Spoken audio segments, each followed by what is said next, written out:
In other news, school principals are accusing the Education Minister of caving in to extremists. It comes after her move to take away te tiriti or Waitangi responsibilities from school boards. Erica Stanford introduced a last-minute change to the Education Amendment Bill currently before Parliament. Demelza Leslie reports.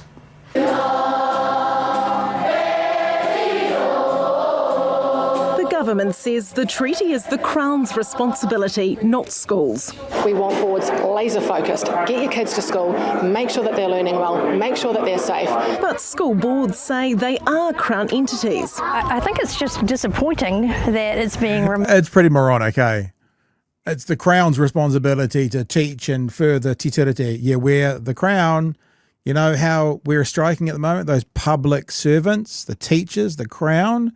And we are the place that we are charged with educating people. So we are a Crown entity that educates. And you've just said it's the Crown's job to educate people about te tiriti and the obligations to it.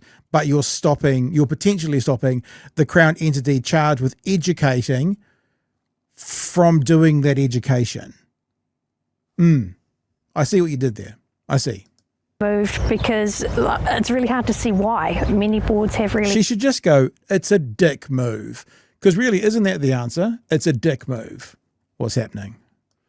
Because it's really hard to see why. Many boards have really enjoyed the journey of learning about te tiriti and how we can implement it. What I think the Minister doesn't quite understand is that this is a cultural way of doing things. They are focused on achievement. They are focused on attendance. This doesn't have to be one or the other. School boards make the big decisions and set the overall direction of a school. Under the current law, they have 4 key objectives: achievement, safety, catering for differing needs, and giving effect to te tiriti, leading schools to adjust their vision and values and build stronger relationships with iwi and hapu. It's the place that our tamariki, our mokopuna come into. It is the place that educates our society. But the government thinks it's gone too far. Now, I'm getting ahead of him. We're hearing from lots of parents. Lots of parents think, this is what he's about to say. It's anecdotes. We're hearing from lots of parents, or there are many parents. We'll get the exact word. And then just remember, 1,000 parents is lots of parents. It doesn't really collate, though, when you're looking at 5.5 million people population. So I think the way he describes the people who don't want this is doing a lot of heavy lifting. Have a listen. It's gone too far. I think it's fair to say that there's enough parents out there who are tired of... There's enough parents who are tired about this. There's enough. What is that? What's enough? 7? 70? 700? 7,000? How many is enough to get you to change this legislation to rip obligations to te tiriti away from schools, giving some schools the availability to get rid of it if they want? And remember, this government will then wash its hands. It's like Māori wards. Oh no, we just, it was they voted for it. It's nothing to do with us. We just made the opportunity there for them to vote. They voted for it, and it's the same. Well, we're not saying schools don't have to do it, but we're just making it available to those ones that don't want to do what is obligated to them under te tiriti at the moment. Oh, but we didn't force anyone to change. It's democratic, and they chose to change. Right.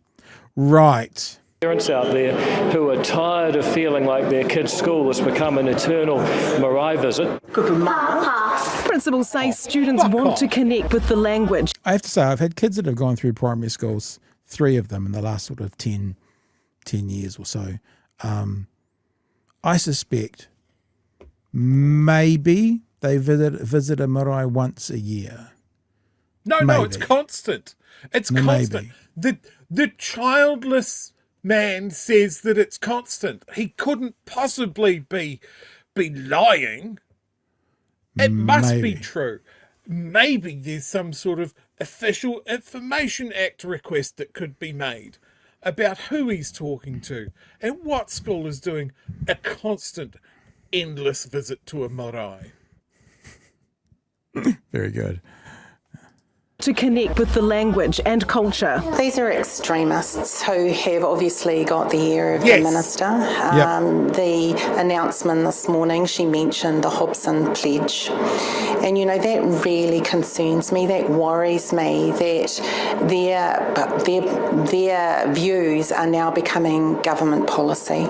The Education Minister says she's not interested in politics when it comes to education. I don't listen to what the Principals Federation have to say. They've long railed against everything that I've done. I don't listen to what the Principals Federation has to say. They've long railed against everything I've had to say.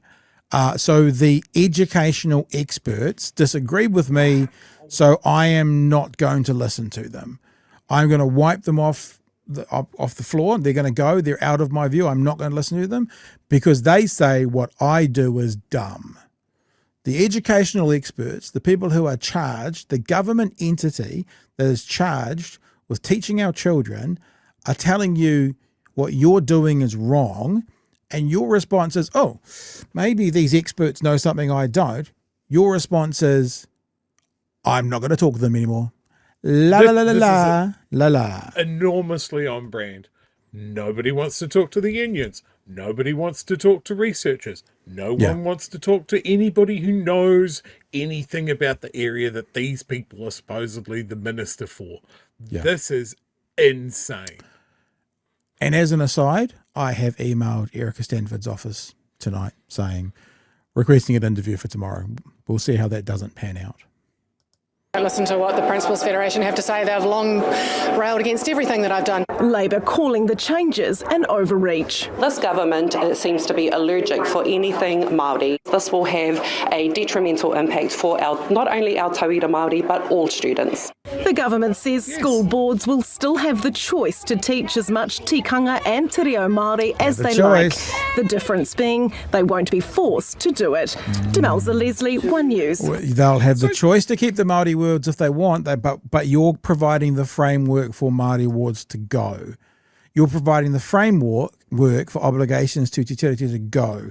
So you're opening the door and you're going, well, you know, if some of them walk through, that's up to them, but you've unlocked and opened the door. You have responsibility.